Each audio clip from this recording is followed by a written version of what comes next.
Les voix s'élèvent dans les Haut-Katanga contre l'ancien gouverneur Jacques Kaboula Katoué. Sa dernière sortie médiatique où il s'est fait passer lui-même comme communicateur et défenseur est très mal digérée à Lubumbashi par les combattants de toutes les fédérations de l'UDPS Tshisekedi. Le premier vice-président de l'UDPS Lubumbashi en Jean-Marie Tshilombo Binene.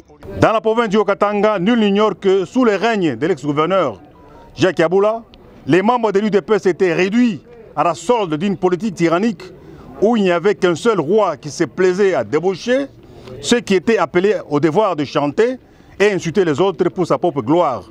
Et c'est là, sur base des motivations mesquines, voué à la disparition de l'UDPS dans les Haut-Katanga.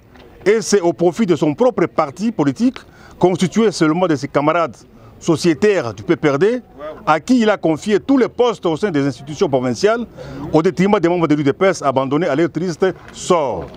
Ceci s'en va pour dire que M. Jacques Kaboula ne peut en aucun cas tenter à faire maladroitement des beaux yeux à l'UDPS, car être UDPS, c'est un état d'esprit qui se caractérise par une incarnation philosophique et militante telle que fondée sur des bases nous léguées par nos pères fondateurs.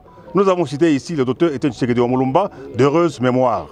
Cette sortie médiatique de l'ex-gouverneur du Haut-Katanga, qui a raté l'occasion de se taire, est une provocation pure et simple à l'endroit de l'UDPS, qui fait remonter à nos mémoires le malheureux souvenir de nos combattants comme Dodo Ntumba Mukendi, Katamba Idani, Eric Ntumba, Rajabou et Ramazani, tués à bout portant dans cette ville de Lubumbashi lors d'une marche pacifique sous le règne de Jacques Kaboula, qui répondait aux ordres de son maître politique naturel, Joseph Kabila, alors que l'UDPS dont il se réclame aujourd'hui, être membre était déjà au pouvoir. Par ailleurs, nous informons l'opinion tant nationale qu'internationale que depuis la prise effective des fonctions par son véritable fils UDPS, son Excellence Martin Kazembe Choula, comme gouverneur de province, la situation socio-économique sécuritaire demeure calme, à la grande satisfaction de toutes les couches confondues de la population katangaise qui, en aucun jour, n'ont jamais réclamé le retour de Jacques Kaboula à la tête de la province. Eu égard à tout ce qui précède, les membres de l'UDPS Tshisekedi, toutes les fédérations confondues de la ville de Lubumbashi, réitèrent leur indéfectible soutien au président de la République, chef de l'État, Félix Antoine Tshisekedi Tshilombo, ainsi qu'au gouverneur ad intérim du Haut-Katanga, Martin Kazembe Choula, fils maison de l'UDPS. 1.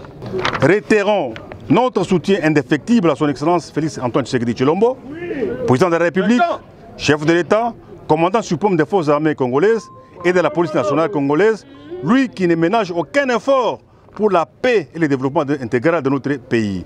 2. Apportons en province notre soutien sans relâche à son Excellence Martin Kazembe Choula, gouverneur de la province du Haut-Katanga, digne fils de l'UDPS qui s'est engagé à travailler dans la vision du chef de l'État pour l'intérêt de tous et de chacun. 3. Mettons en garde tous ceux qui tenteront d'utiliser abusivement le nom de l'UDPS et de ses vaillants cadres et combattants qui ont sacrifié toute leur jeunesse pour la noble lutte du parti, depuis l'opposition jusqu'à la conquête démocratique du pouvoir, à l'instar de l'honorable sénateur Dani Kabongo Binene. Enfin, le parti présidentiel dit non à l'hypocrisie ainsi qu'à la manipulation des prédateurs qui tentent un raccordement frauduleux avec l'UDPS pour leurs intérêts personnels et mesquins. L'UDPS n'est pas à vendre. Viva! Viva! UDPS, viva! Viva!